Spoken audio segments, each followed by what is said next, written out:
In this Dragon's Dogma 2 video, we're going to be taking a look at the Mystic Spearhand. I'm going to be talking about how to unlock this class, what its role is, what good pawn pairings are, how to play a Mystic Spearhand, how to manage your stamina, what are good skills and equipment, and more. So if you've been needing help with your Mystic Spearhand, watch on for some useful information. So the first thing I'm going to discuss is how to unlock the Mystic Spearhand. If you don't want any spoilers at all, you might want to skip this part, because it does involve a little bit of story, but if you really need to know how to unlock it quickly, then you'll want to watch this. Essentially, what you need to do is the little town of Melve. Once you go to the big city and then come back to Melve later on in the game, there will be a dragon attack. Once you drive off the dragon, you can speak to Sigurd there and he will give you this vocation. This is about 10 hours-ish into the game. You'll probably do it faster than that. I have not tried, but it's not super far into the game. Essentially, what you need to do is go to Melve, trigger that fight, and then talk to Sigurd afterward, and you'll get this vocation. In the Mystic Spearhand role in the group is a mix of support and DPS, in my opinion. You can not only CC targets, you can also bubble your group with a short bubble. Both of those things really help control the battlefield as well as deal damage from your attacks. So it's kind of in the middle somewhere between a support and DPS role and has the best of both, in my opinion. It is a very advanced style of play compared to some of the other classes in the game, and it has a higher skill floor, but it also has a higher skill ceiling.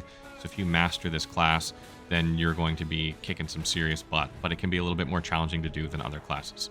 Good pawn pairings for this vocation are basically any, because it's just fulfilling the DPS CC role.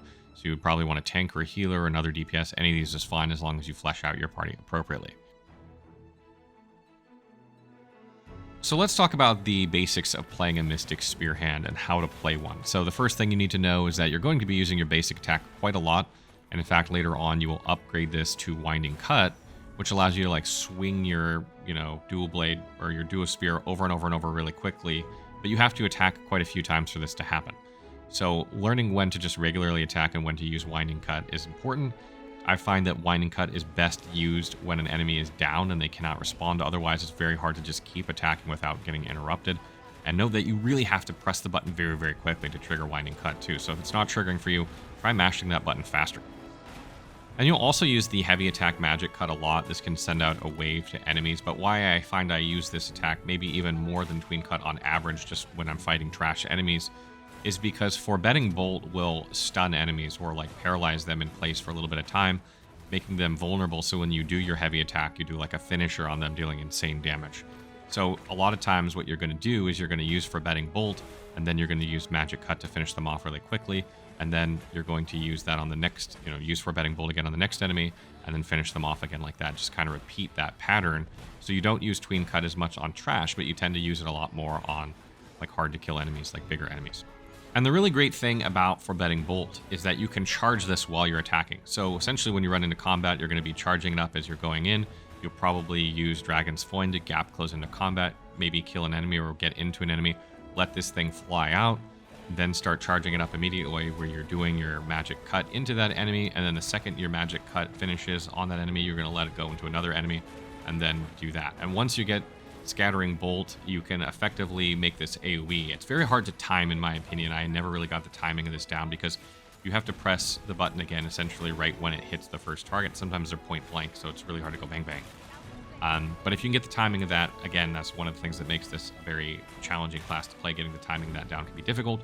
But then also when you get quick fought, if you press the A button right after you hit an enemy, you can teleport to that enemy.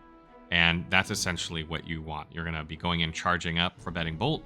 You're going to slide into enemies with Dragon's Foin, attack them, hopefully kill them, and then let out the, Foreboding Bolt if they're not dead, or let that out on the nearest enemy.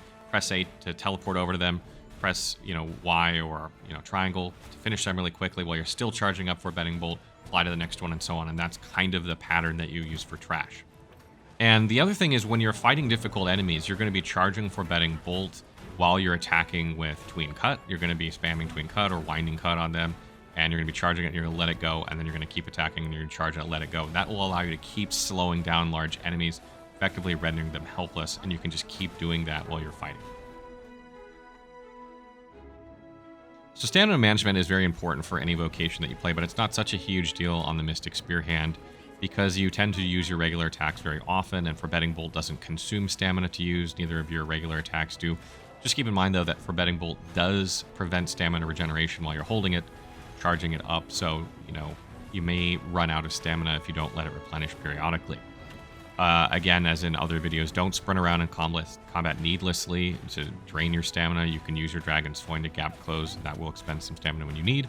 Or you can simply use Forbidding Bolt and then press A to teleport over. That way you don't use a lot of stamina. Also, make sure your equipment load is not too high. You want to try and be light if you can so that your stamina regen is better. And you can use stamina potions or food if you need to also replenish stamina while you're in combat. So skills-wise, the first one I mentioned, Dragon's Foin, which is the upgraded version of this, is your gap closer. This thing goes really far. It can go up or down elevations as well, so you can, knock something out of the air with it or hit an enemy in the face that's quite tall or get up onto a ledge and hit an enemy. It's basically your must-have skill. You begin with this one, not the upgraded version, but the basic version. You're going to use this the entire game to, quickly dash between enemies or enter combat. That's how you get the hang, particularly of Forbidding Bolt and using that. But you will still use this sometimes when enemies are just too far away because it has a very long distance.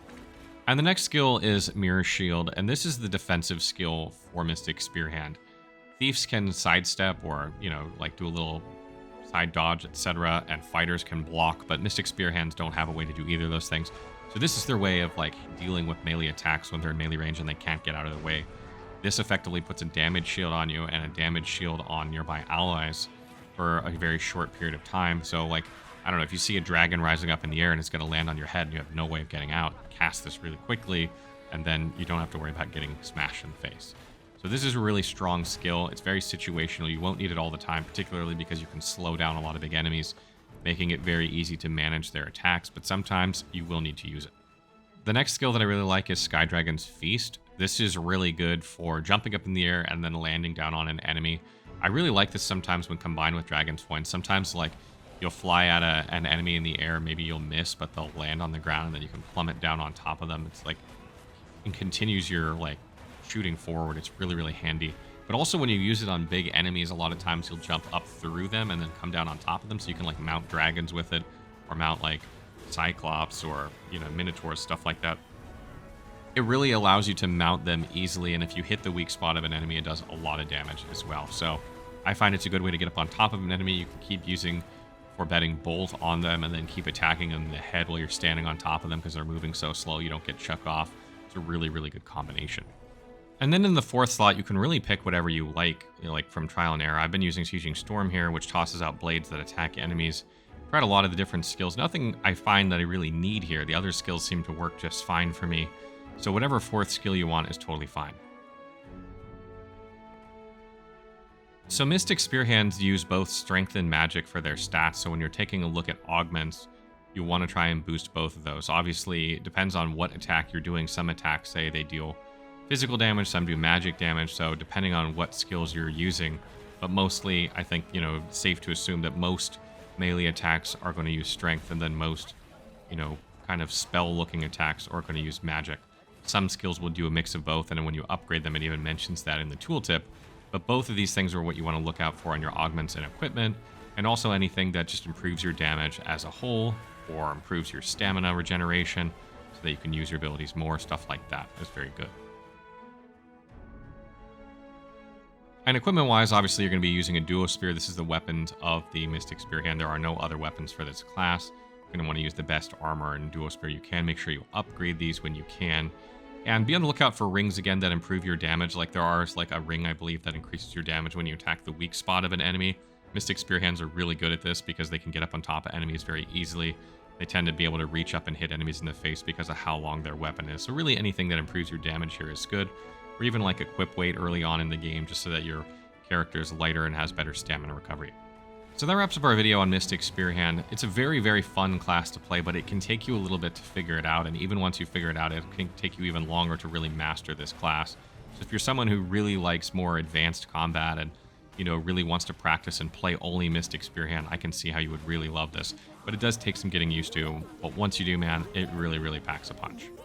So as always, if you guys have tips that I forgot, please leave them in the comments below. And if you have questions, leave them there as well. And I will try and answer them as soon as I can.